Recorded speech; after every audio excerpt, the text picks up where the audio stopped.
47절 말씀을 가지고 직분을 삼가 이루라라는 말씀을 증거하겠습니다. 여러분, 주전 1750년 바벨론, 1901년 프랑스 루브르 박물관, 여기에 공통점이 뭐라고 생각됩니까? 여러분요, 주전 1750년입니다. 아주 오랜 세월 전입니다. 그리고 바벨론, 1901년 프랑스 루브르 박물관. 여러분, 프랑스 루브르 박물관에 가 보신 분도 계시지만은 아마 갔을 때 다른 것들을 생각하느라고 혹시 놓쳤을 수도 있을 겁니다. 여기에 이 네 가지의 중심이 되는 것이 뭐냐면 함무라이 법전입니다. 함무라이 법전은 282조로 만들어진 세계 최초의 성문법입니다. 왜 이 말씀을 드리냐면은, 여러분, 우리가 사람들의 관계에서 어려움을 겪을 때도 있고 그렇지 않을 때도 있습니다. 여러분, 우리가 사람을 대할 때 어떻게 대합니까? 대개 세 가지 방법입니다.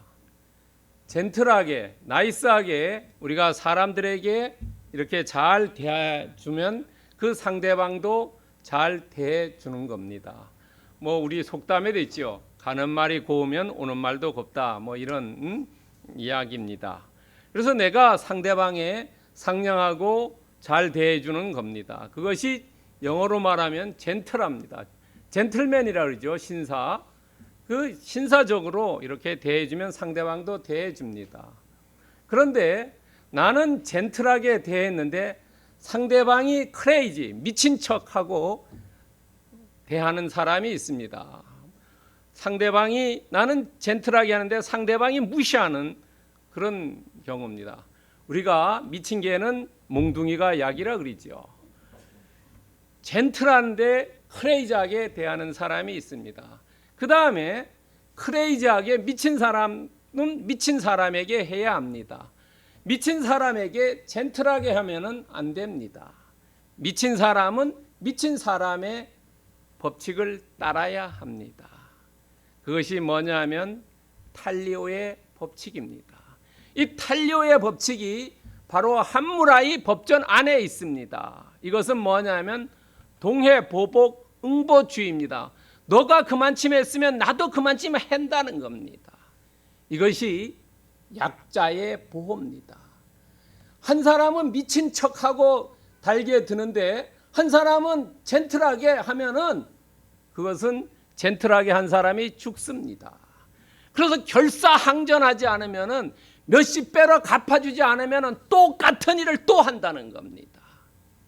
여러분, 중동에 한 나라, 두 나라가 있지요. 한 나라가 이렇게 하니까 한 나라가 어떻습니까? 왕창 그 지역을 폭격을 해서 쑥대밭으로 만들지요. 다시는 못하게 하는 겁니다.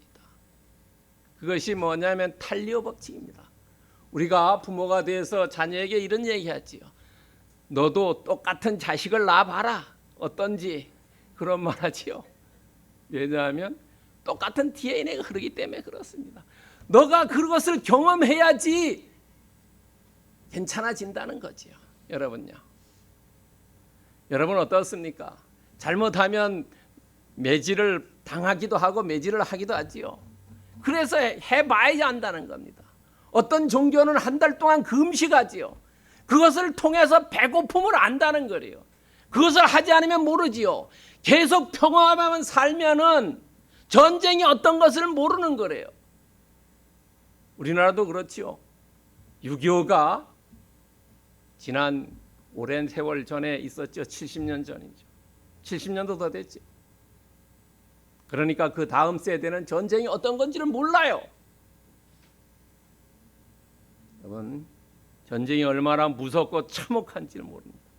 그래서 이 탈리오 법, 이것이 성경에도 나옵니다. 여러분, 성경에도 레위기 24장 20절에 보면 상처에는 상처, 눈에는 눈, 이에는 이로, 또 신명기 19장 21절에 보면 5가지 얘기합니다.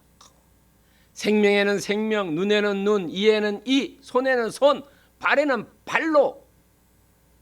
그렇게 할 때는 긍휼하게 여기지 말라는 거예요. 다른 사람이 나에게 했을 때 나도 그만큼 해주지 않으면, 그것도 더 많은 걸 해주지 않으면 똑같은 것이 다시 반복된다는 거죠. 철사항전하지 않으면 안 된다는 겁니다. 여러분요, 예수님도 말씀하셨어요. 마태복음 5장 38절부터 42절 산상수훈에 보면은 말씀하셨어요. 눈에는 눈, 이에는 이로 나는 너희에게 하지 말라. 여러분, 이 탄리오 법칙이 강자를 위한 것도 있지만은 약자를 위한 겁니다. 약자를요. 왜냐하면 그 당시에 강자들이 약자를 엄청나게 수탈하고 압박하고 핍박했다는 거예요. 그랬을 때에 약자를 보호하기 위해서 이걸 해놓은 겁니다. 그런데 예수님께서 말씀하신 것은 강자의 입장에 섰을 때, 여러분 입장을 잘 구분해요. 성경이 부딪히는 게 아니고 입장이 어떠냐는 거죠. 강자의 입장이냐 약자의 입장이냐는 겁니다. 그리고 내가 견딜 수 있는 거냐는 거예요. 그것을 잘 판단해야지 되지. 잘못하면 이 성경이 구약하고 신약하고 예수님 말씀하고 신명기나 레위기 말씀하고 충돌되지 않냐? 충돌이 아닙니다. 강자 입장이 있느냐 약자 입장이 있느냐, 그 입장을 대변하는 겁니다. 좀 알기 쉽게 얘기하면 똑같은 사안을 놓고 여당이 얘기하는 것과 야당이 얘기하는 게 다르다는 거죠. 그런 입장입니다. 충돌되는 게 아니라 원래 하나 가지를 다르게 본 겁니다. 여러분, 오늘날 우리의 삶에도 이 주전 1750년대의 말씀이 그대로 남아 있어요. 탄리오 법칙이요. 여러분, 우리도 정말로 어떤 삶을 살 것인가? 예수님의 말씀을 따를 것인가? 아니면 때로는 레위기나 신명기의 말씀을 따를 것인가? 어떤 삶을 살 것이냐는 겁니다. 젠틀할 것이냐? 아니면 크레이지의 삶을 살 것이냐? 때에 따라서 여러분들이 좋은 판단력으로 좋은 인간관계, 좋은 삶을 사시기를 축원드립니다. 자, 오늘 말씀은 느헤미야가 성벽을 완성했습니다. 그리고 봉헌식을 했습니다. 자, 이제 이것을 어떻게 이끌어 갈 것이냐는 겁니다. 여러분요, 뭐든지 만드는 건 쉬워요. 근데 그것을 이어가는 게 어렵습니다. 그래서 부자가 3대 가기 어렵다는 것이, 할아버지가 만들어 놓은 것을 자식은 그 할아버지 만든 것을 알지만은 손자대에 가면은 그것을 모른다는 거죠. 여러분, 오늘날 그렇죠. 6.25 전쟁을 체험한 분들은 다 이제 돌아가시고 얼마 남지 않았죠. 나이 드신 분들이고 그 지금의 세대들은 모르는 겁니다. 전쟁이 어떤지요. 그러니까 전쟁의 무서움을 몰라요. 부자가 3대 가기 어려운 거, 돈 벌었다는 그것을 모르는 겁니다. 그래서 느헤미야는 오늘 이 백성들에게 바로 그것을 잊어먹지 말기 위해서 오늘 본문에서 이야기해 주고 있어요. 첫 번째로 즐거워하기 때문입니다. 44절입니다. 44절에는 핵심은 청지기입니다. 청지기 중에서도 아랫물에 대해서 얘기하고 있어요. 우리가 윗물과 아랫물이 있습니다. 아랫물이 흙탕물 되지 말라는 겁니다. 오늘 44절 본문에 거제물이라는 단어가 나옵니다. 거제물이라는 것은 별로 잘 우리가 쓰지 않는 단어입니다. 자, 이것은 히브리어로 테루마입니다. 한글 다른 버전에 보면은 예물이나 재물이나 헌납물로 번역했습니다. 이것은 다르게 얘기하면, 오늘날 우리가 알기 쉽게 얘기하면 일반적으로 헌금을 얘기합니다. 헌금에도 목적 헌금이 있죠. 뭐 건축을 위해서라든지, 뭐 어느 선교사에게 도움을 위해서라든지, 특정한 목적 없이 그냥 헌금하는 겁니다. 그것을 거제물로 표현했습니다. 그리고 그 다음에 보면은 예물, 첫 소산, 11조를 얘기합니다. 그러면서 곡간지기를 느헤미야가 세웁니다. 그런데 이것을 예물이나 첫 소산 11조를 자원해서 드리고 자생적으로 드리고 자발적으로 드린다는 겁니다. 너희들이 앞으로 이것을 해라라고 지금 느헤미야가 이야기해 주고 있습니다. 그러므로 44절 마지막에 보면은 평신도와 직분자의 관계가 매우 좋았다는 겁니다. 자, 부모와 자식 간이 매우 좋을 때 어떤 관계입니까? 각자 부모는 부모로서의 역할, 자식은 자식으로서의 역할, 이것을 잘 할 때 부모와 자식 간의 관계가 좋습니다. 부모 역할 못할 때 자식으로부터 원망 듣고, 자식이 제대로 역할 못할 때 불효자라고 얘기 듣습니다. 교회에서나 직장에서나 어디서나 똑같은 겁니다. 교회에서도 항존직들이 잘할 것과 일반 신도들이 잘할 때, 두 개가 잘 톱니바뀌어 돌아갈 때 관계가 매우 좋다는 거죠. 부부 사이도 그렇죠. 남편과 아내가 이 톱니바퀴가 서로 잘 맞아서 돌아갈 때 관계가 매우 좋지만은 삐그덕될 때 서로 관계가 나빠지는 겁니다. 그것은 뭐냐면 오늘 느헤미야 입장에서 보면은 제사장이나 레위인, 창고지기, 문지기, 노래하는 자들을 있어야지 예배가 잘 돌아가는데, 그러기 위해서는 그 사람들이 먹고 살아야 된다. 목구멍이 포도청이니까 너희들이 해야 될 것이 뭐냐면 후원에 대한 직무다 하는 거예요. 오늘날도 개척교회들이 많이 코로나 이후에 없어졌어요. 왜냐하면 뭐 할 수가 없으니까요. 여러분, 생활 목회자를 한 분 모시려면 생활비가 있어야 되고, 차를 줘야 되고, 집을 줘야 되고, 또 건물세를 줘야 되죠. 그게 안 되는 겁니다. 그러니까 교회가 문을 닫습니다. 앞으로 우리나라는 큰일입니다. 전부 교회마다 나이 드신 분들이 대부분입니다. 어느 교회를 막론하고요. 그분들이 다 돌아가시면 앞으로 한국은 유럽처럼 그렇게 될 수도 있습니다. 후원에 대한 직무를 오늘 본문에서 이야기하고 있습니다. 너희들이 열심히 해라. 그것을 어떻게 하냐면 베드로전서 5장 2절에서 얘기해 주고 있어요. 억지로 하지 말고 더러운 이득을 위해서 하지 말으라는 거예요. 여러분, 어떤 것을 할 때에 거기에 개인적인 감정 넣지 말고 그냥 감사해서 하라는 겁니다. 자원해서 해라. 고린도후서 8장 3절에서 얘기했어요. 억지로 하지 말고 더러운 이득을 하지 말고 자원해서 해라. 그러면은 출애굽기 25장 2절에서 이야기하겠습니다. 너희들이 자원해서, 다시 말해서 마음에서 우러나오는 것을 내가 바치면, 나에게 주면은 내가 받는다. 그러나 너희가 억지로 다른 사람 체면 때문에 하면 내가 안 받는다. 너 마음이 없는데 내가 받겠냐 하는 겁니다. 오늘 느헤미야에서 이야기하고 있습니다. 우리가 때로는 억지로 하나님 일을 하기도 합니다. 그러다가 이제 좋아져서 하기도 하죠. 발전의 과정이지만은 억지로 할 때는 받지 않는다는 거예요. 왜냐하면 하나님은 우리의 중심을 보기 때문에 그렇습니다. 우리의 마음은 본인 자신밖에 몰라요. 우리가 모든 사람을 다 거짓말 치고 속일 수 있지만은 자기 자신은 속일 수가 없어요. 그 자기 자신의 마음보다 더 잘 아는 사람이 하나님이라는 거죠. 왜? 하나님은 우리를 만드신 분이기 때문에 더 잘 아신다는 겁니다. 자원해서 하지 않는 사람은 끝에 가면 알 수가 있습니다. 처음에는 모릅니다. 어려움이 닥쳤을 때 알 수 있습니다. 어려움이 닥치면은 인간의 본성이 나타나기 때문에 그렇습니다. 그래서 오늘 본문을 통해서 억지로 하지 말고 더러운 이득을 위해서 하지 말고 자원해서 마음에 우러나와 나에게 바치는 예면 받아준다는 겁니다.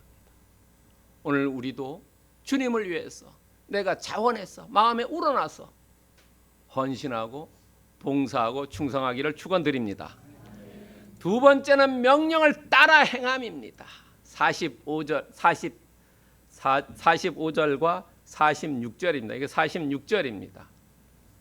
윗물에 대해서 이야기합니다. 청지기로서 윗물. 이제 밑에 평신도에 얘기했습니다. 두 번째 윗물 제사장 레위인에 대해서 얘기합니다. 너희들이 할 것은 하나님의 섬기는 일과 결례의 일이라는 거예요. 결례라는 것은 거룩하고 성스럽게 하는 것을 성결하게 하는 것을 이야기합니다. 여기서 하나님 섬기는 일과 결례의 일은 제사장과 레위인과 노래하는 자와 문지긴, 오늘날로 얘기하면 항존직입니다. 목사, 전도사, 장로, 권사를 이야기합니다. 자, 이 사람들은 자기의 생각대로 할 수가 있습니다. 내 생각이 옳은 줄 압니다. 그러나 거기에 기준이 있는 겁니다. 뭐냐 하면 다윗과 솔로몬의 명령을 따라 행하는 겁니다. 여러분, 어느 집단이나 그 안에 내규가 있어요. 그 내규를 따라야 합니다. 로마에 가면 로마의 법을 따라야지 그것이 화평하게 돼요. 내가 옛날에는 이랬는데 내가 다녔던 교회는 이랬는데 그거 안 통하는 거예요. 우리 교회는 우리 교회의 식이 있는 거예요. 내 교회 식은 그것은 옳지 않다는 거예요. 여러분, 우리 교회는 우리 교회의 식을 따라야지 원만하게 이루어지는 거예요. 그렇지 않고 시집 가가지고 내 친정에선 이렇게 했는데 왜 시집은 이래요? 그러면 분쟁만 일어난다는 거지요. 그래서 결혼한 딸에게 뭐라고 해야 합니까? 보고 못 본 척이 3년, 듣고 못 들은 척이 3년, 말하고 싶어도 말하지 않는 것이 3년. 그래서 10년이 지난 다음에 얘기하라는 겁니다. 내가 어느 집단에 가서도 똑같다는 거예요. 여러분, 권사님들 여자분들 많으시니까 감정이 팍팍 오지 않습니까? 그런데 오늘 이 직분자들은 다윗과 솔로몬의 명령을 따라 행했다는 거예요. 자기 멋대로 가면은 산으로 갈 수 있으니까 거기에 다윗과 솔로몬의 명령. 오늘날로 얘기하면 말씀에 중심을 해서 너희들이 행해야지. 너희들이 막 가면은 사이비 이단 돼버린다는 거예요. 사이비 이단이 교단이 아니래요. 그 개교회마다 목사가 어떻게, 장로가 어떻게, 권사가 어떻게 하는 게 말씀에 따라서 하는 게 지 멋대로 하는 것이 사이비 이단이라는 거죠. 세 번째는 뭘 해야 되느냐 하는 거예요. 그래서 오늘 본문에 예적이라는 얘기를 합니다. 하나님께 찬송과 감사하자는 거예요. 예배는 찬송과 감사라는 거예요. 그 두 가지라는 겁니다. 우리가 하나님을 높이고 하나님이 우리를 일주일 동안 생활할 수 있게 힘을 주시고 능력을 주시고 우리를 지켜줬기 때문에 우리가 예배에 나올 수 있다. 이거 감사하자. 그리고 찬송하자. 이거 두 개라는 겁니다. 그래서 제사장, 레위인, 노래하는 자, 문지기들은 너희들이 할 것이 뭐냐? 너희들의 직무를 충실히 준행하라는 겁니다. 여러분요. 고린도전서 4장 2절 말씀, 우리말 성경 보면 신실함이라는 거지. 신실함. 너희들이 해야 될 일은. 너희들에게 맡겨진 것이 뭐냐? 직장에서나 가정에서나 교회에서나 어디 동아리서나 어디서나 너가 맡겨진 거에 대해서 신실해라.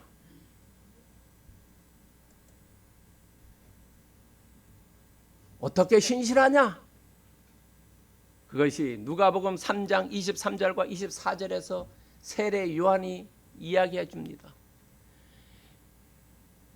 세리들에게는 부과된 것 외에 거두지 말라. 세리요. 그 당시에 세리들이 야, 너 100원만 걷어 이런데 200원 걷어가지고 100원은 자기가 횡령하고 착복했지요. 또 배임했지요. 그리고 군인들에게는 뭐라고 얘기했냐면 강탈하지 말라, 거짓으로 고발하지 말라, 두 가지 얘기합니다. 신실함이 뭐냐 하면 너 직분에 맞게 최선을 다해서 일해라. 그리고 월권해기지 말고 권력 남용하지 말고 너에게 맡겨진 일에만 베스트로 일해라는 거예요. 그래서 그런 사람이 어떤 사람이냐, 그렇게 하려면은 누가복음 12장 42절에서 얘기해 주고 있다는 거죠. 지혜 있고 진실한 청지기가 되라는 거예요. 인물이 되라는 거죠. 지혜 있고 진실한 청지기 되어야 된다는 거죠. 지도자가 지혜 있고 진실한 청지기예요. 여러분요, 누가복음 12장 42절에서 말씀하고 계신다는 거죠. 내가 부모로서 아니면은 직장의 상사로서 교회의 항존직으로서 나에게 맡겨진 것은 신실함이고 범위 벗어나지 않고 그리고 진실한 청지기가 되는 것. 가정에서 부모로서, 직장에서 윗사람으로서 이런 삶을 사시기를 축원드립니다. 세 번째는요, 성별하여 주었노랍니다. 46절에 47절이죠. 섬겨야 할 책임과 실행입니다. 자, 사역에 그러면 올인하는 겁니다. 누가복음 10장 7절에 보면은 일꾼이 그 삭을 받는 것은 마땅하다는 겁니다. 그러니까 제사장, 레위인, 노래하는 자, 창고지기, 문지기 이런 사람들이 잘 일할 수 있으려면은 그 사람들의 생계가 해결되어야 된다. 그 생계를 해결해 주어라. 오늘날로 얘기 쉽게 하면 경제적 해자입니다. 경제적 해자예요. 경제적 해자라는 말을 많이 사용합니다. 무슨 얘기냐면 해자라는 무슨 말을 하면요, 직장 다닐 때는 직장에서 월급이 나오기 때문에 관계없습니다. 그러나 직장을 퇴임하고 그 이후의 삶, 우리나라는 그 이후의 삶이 길지요. 60이나 65세에 퇴임하면 한 25년 내지 30년을 삽니다. 그 이후에 경제적인 문제가 어렵지요. 그 경제적인 문제를 해결한 사람을 경제적 해자라고 얘기합니다.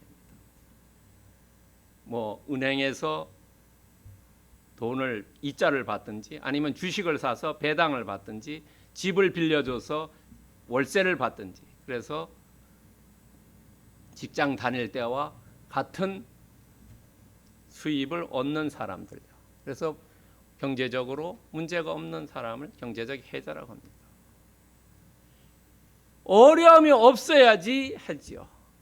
여러분 생각해 보세요. 자기 직장에서도 어느 정도 해결이 안 되면은 뇌물을 받고 하지요.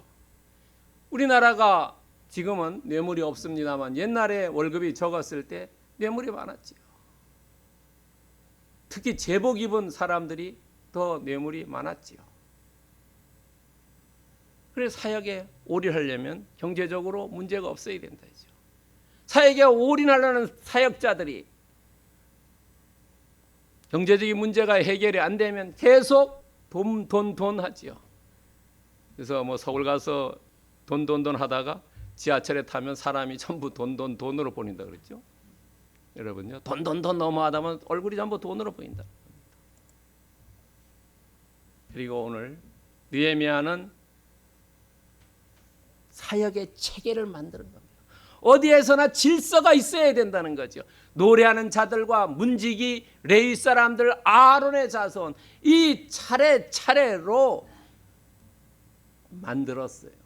아론의 자손은 제사장들을 얘기합니다. 노래하는 자들과 문지기, 그 다음에 그 사람들이 받은 거를 또 레위 사람에게 드리고, 레위 사람은 아론의 자손들에게 드렸습니다. 체계를 확립했어요.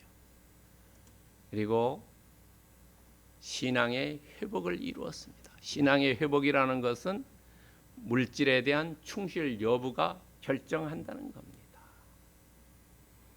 하나님이 나에게 주신 것에 대해서 내가 감사한 사람과 감사하지 않는 사람이 있다는 거죠. 감사하는 사람은 물질에 회개가 일어났지만은 감사하지 않는 사람은 회개가 없다는 거죠. 신앙이 회복되지 않았다는 겁니다. 내 힘으로 했는데 내가 왜 하느냐 하는 거죠. 여러분, 동아리도 그렇고 어디도 그렇지요. 도네이션 하는 것은 그것을 사랑하고 존경하기 때문에 하는 겁니다. 다시 말해서 느헤미야의 얘기를 듣고 이 사람들은 물질에 대한 가치 전환을 이루었다는 겁니다. 그동안은 내 힘으로 했는데 이 내 힘으로 한 게 아니라 하나님께서 나에게 능력 주시고 힘을 주셨기 때문에 내가 했기 때문에 그것에 대한 마음가짐이 바뀌어졌다는 거죠. 신앙이 회복됐다는 겁니다. 그래서 말라기 3장 10절에 얘기하기에 하늘문으로 열고 내가 너에게 복을 쌓을 것이 없는지 봐라 하는 거예요.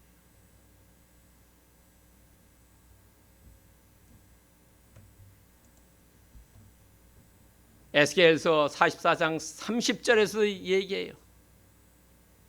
내 집에 복이 내리도록 하게 하라는 거죠. 여러분, 11조 하는 사람들 얘기 들어보세요. 많고 적은 게 아니라 처음에 그것을 하기가 어렵지만은 하고 나면 하나님께서 더 많은 축복을 준다는 것을 체험할 수 있죠. 그것이 신앙입니다. 신앙을 가지 않은 사람들은 야, 그거 어떻게 내냐. 1,000만 원을 벌면 100만 원씩 내는데 야, 100만 원을 어떻게 내냐. 이건 10만 원만 내지. 그게 아니라 하나님께서 더 많은 것을 주셔요. 하나님께서는 보고 이 사람이 관리할 수 있으면 돈을 더 많이 주시고 관리할 수 능력이 없으면 가지고 있는 것도 알듯 모르듯 서서히 없애버린다는 거지요. 우리나라 재벌들을 보세요. 재벌들이 자식에게 내려갔을 때 그 자식이 관리할 능력이 없으니까 재벌이 서서히 멸망되면서 해체되지요. 지금 한국 경제를 보면 한국 경제가 계속 침체로 빠져요. 제가 보기에 신앙의 눈으로 보면 한국의 지도자들이 제대로 할 능력이 안 되기 때문에 하나님께서 뺏어가는 겁니다. 다른 나라로 옮겨주는 거래요. 여러분요, 집안에서도 제 부를 지킬 수 있는 능력이 되면 더 많이 부어주지만 부를 지킬 수 없는 능력이 안 되는데 하나님께서 그것을 빼앗아다가 다른 사람에게 준다는 겁니다. 그러니까 우리는 본인 자신에 대한 가치를 어디에 두느냐, 이것이 핵심이라는 겁니다. 내 집에 복을 내리도록 하겠다는 거예요. 그렇다면 오늘 본문의 말씀, 직분을 삼가 이루라. 우리가 맡은 직분들이 있어요. 직무가 있어요. 하나님께서 주셨어요. 가정에서나 직장에서나 사회에서나 어디서나 주셨는데 그것을 이룰 줄 알아야 된다는 거죠. 그것이 곧 회복된 공동체가 만들어진다는 겁니다. 각자의 직분을 준행하는. 골로새서 4장 17절에서 얘기해요. 사도 바울이 아기뽀에게 얘기해요. 너가 주 안에서 받은 직분을 삼가 이루라. 그러면서 오늘 본문이 아니죠. 요한복음 19장 30절에 예수님께서도 마지막에 십자가에 달려 돌아가실 때 6번째 말씀이 다 이루었다. 여러분이나 저나 우리가 이 땅을 떠나서 하나님 전에 갈 때 후손들에게 뭐라고 말씀하겠습니까? 내가 돈 많이 벌었다. 높은 직책에 올랐다. 뭐라고 얘기해요? 자식들에게 유언을 우리는 야, 나는 나에게 주어진 직분과 직무를 잘했다. 하나님 위해서 내가 헌신하고 충성하고 봉사했다. 그러니까 너희들도 하나님을 위해서 충성과 봉사와 헌신해라. 다 이루었다. 내가 준 거. 그렇게 할 수 있어요. 여러분, 사도 바울도 얘기했지요. 마지막에 참수당하기 전에 나는 내 갈 길을 다 했고 주님이 나에게 명령한 거 내가 다 했다. 그러면서 믿음이 없어질 때도 있었고 그렇지만 나는 믿음을 지켰다는 거예요. 순교당할 때 생각해 보세요. 여러분요. 일본에서 나가사키나 여러분 그 주변 지역에서 사람들이 에도 시대 때 많은 사람을 죽이지요. 순교 많이 합니다. 우리나라보다 더 많은 사람들이 순교했어요. 그림을 예수님 그림을 그려놓고 그것을 밟으면은 살려주고 받지 않고 건너뛰면 죽였어요. 어떻게 죽이기 제일 잘했는지 압니까? 머리를 이렇게 칼로 긋고 거꾸로 세웁니다. 그럼 피가 빠지면서 무지하게 오랜 시간 고통 겪으면서 죽습니다.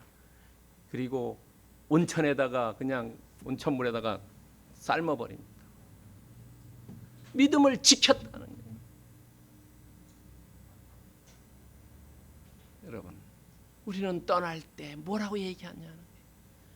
이 우리 교회 다니다가 다른 교회 갈 때 나는 그 교회에서 믿음을 지켰고 충성했고 봉사했고 헌신했냐는 거예요. 내가 직장을 떠날 때 이곳에서 저곳으로 갈 때 그곳에서 나는 최선을 다했느냐라고 우리 각자에게 묻고 있어요.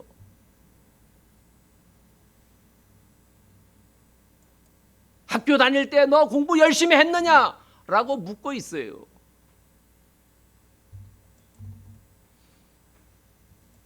오늘 본문을 말씀을 적용하면 헌신하는 것은 자원해서 하는 거라는 거죠. 자원해서, 자생해서, 자발적으로 하는 겁니다. 헌신하고 충성하고 봉사하는 것은 사람에게 하는 것이 아니고 주님께 헌신하고 충성하고 봉사하는 겁니다. 자원해서 하는 겁니다. 두 번째는 직분을 완수하는 겁니다. 나에게 주어져 있는 직분. 다 틀려요, 사람마다. 엄마 역할이 다르고 아버지 역할이 다르지요. 할아버지, 할머니 역할이 다 다릅니다. 그러나 맡겨진 거 그것을 완수해.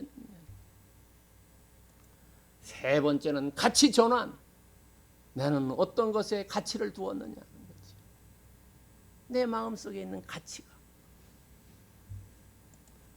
여러분 로마서 2장 계시록 12장 22절과 22장 12절과 로마서 2장 6절에서 이 얘기하고 있어요. 똑같은 내용입니다. 각 사람에게 그가 행한 대로 갚아준다는 거예요. 하나님께서요. 주님에게 충성하면 충성한 만큼 로마서 2장 6절에 되게 하나님께서 각 사람의 그 행한 대로 보응해 준다는 거예요. 우리가 이 땅에서 주님을 위해서 헌신하고 충성하고 봉사하면 하늘나라에서 큰 상급을 받고 그렇지 않으면은 하늘나라 가봐야 없다는 거지요. 나는 너가 누군지 도통 모른다 하는 거예요. 갈라디아 6장 7절에서 얘기해 주고 있어요. 사람이 무엇으로 심든지 그대로 거두리라.